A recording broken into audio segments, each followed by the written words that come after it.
Bismillahirrahmanirrahim. Kisah Suriah adalah kisah yang membuat hati bergejolak, di mana rasa sakit bercampur dengan harapan. Kisah Suriah adalah kisah perjuangan antara kebenaran dan kejahatan, antara kebenaran yang lemah yang tidak memiliki penolong selain Allah, dan kebatilan yang kuat yang memiliki segala alat pembunuhan dan penghancuran. Kisah kami adalah pelajaran dari sejarah, perwujudan sejati makna kemanusiaan yang mulia dalam pertempuran abadi antara kebenaran dan kebatilan ini.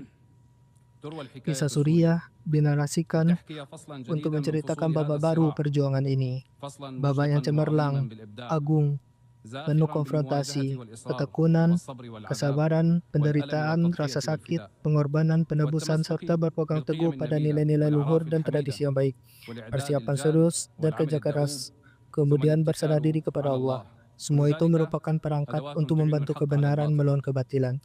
Selanjutnya, yang terhormat Presiden Majelis Umum, yang terhormat Sekretaris Jenderal, yang mulia, dan yang terhormat para hadirin, para delegasi.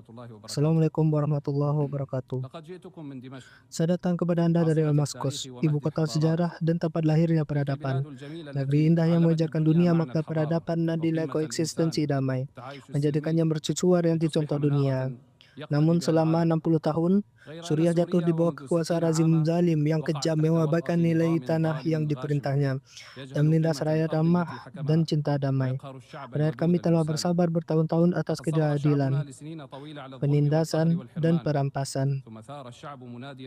Kemudian rakyat bangkit menyerukan kebebasan dan martabat mereka, namun disambut dengan pembunuhan, penindasan, pembakaran, pemerkosaan, dan pengungsian. Rezim sebelumnya menggunakan alat-alat penyiksaan dan pembunuhan paling keji dalam perangnya melawan rakyat, termasuk bom barel, senjata kimia, eksekusi massal, penyiksaan penjara, pengungsian paksa, memicu hasutan sekretariat, dan perpecahan etnis, serta menggunakan narkoba sebagai senjata.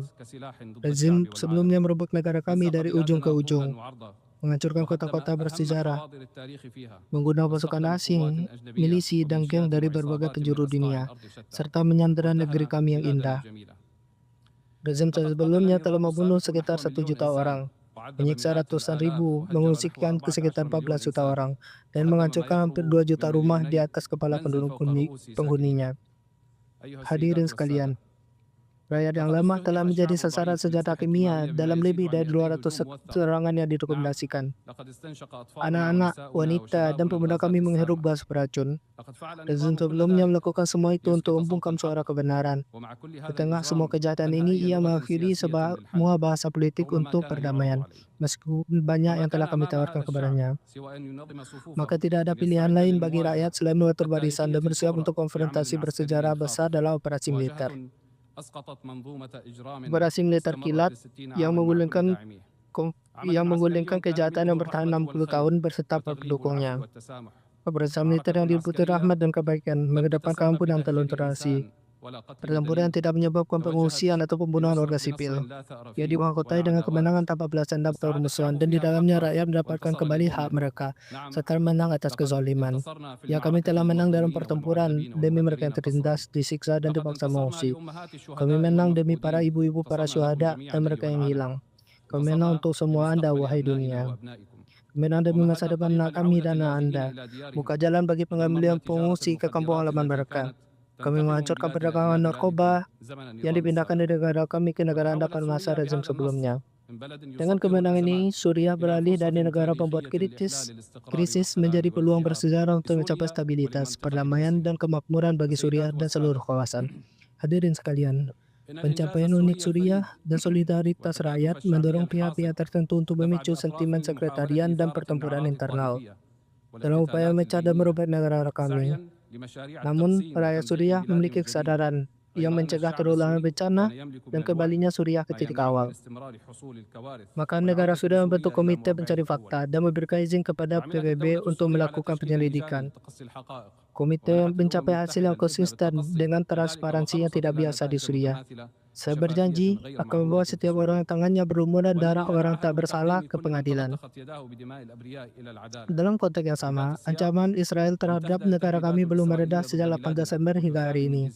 Kebijakan Israel bertentangan dengan posisi internasional yang mendukung Suriah dan rakyatnya. Belum upaya mengeksploitasi fase transisi yang memaparkan kawasan pada pusaran konflik baru tanpa diketahui ujungnya.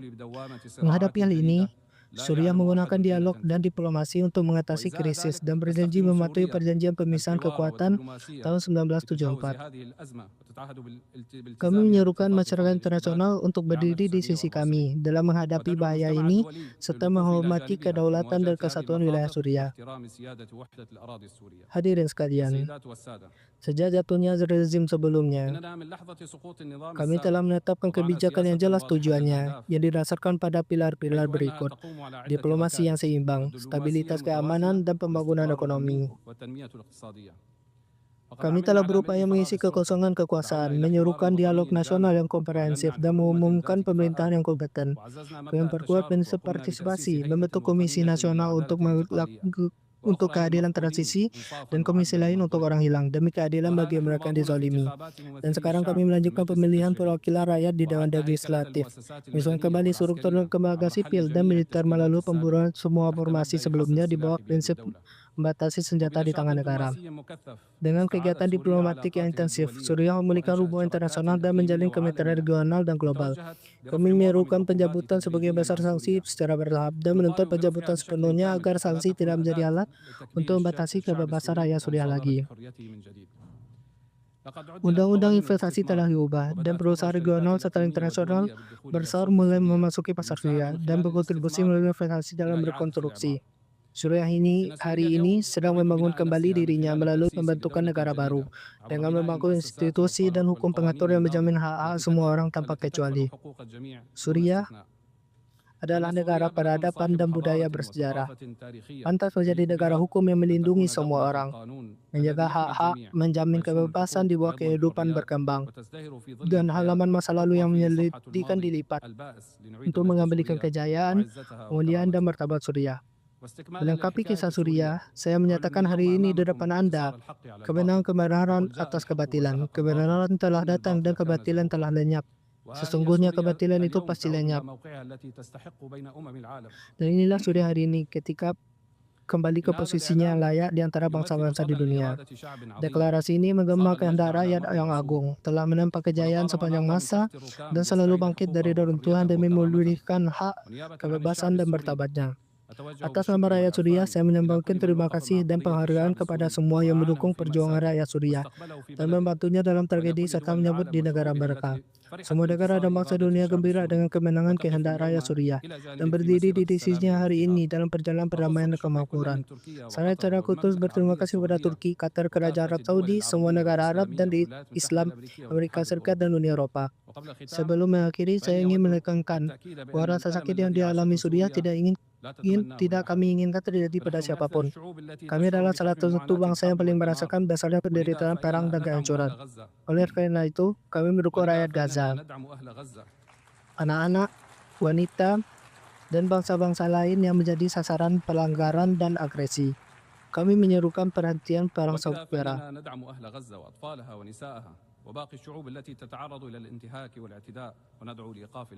Sebagai penutup, kisah Suriah belum berakhir. Ia berlanjut dalam membangun babak baru yang berjudul perdamaian, kemakmuran, dan pembangunan. Assalamualaikum warahmatullahi wabarakatuh.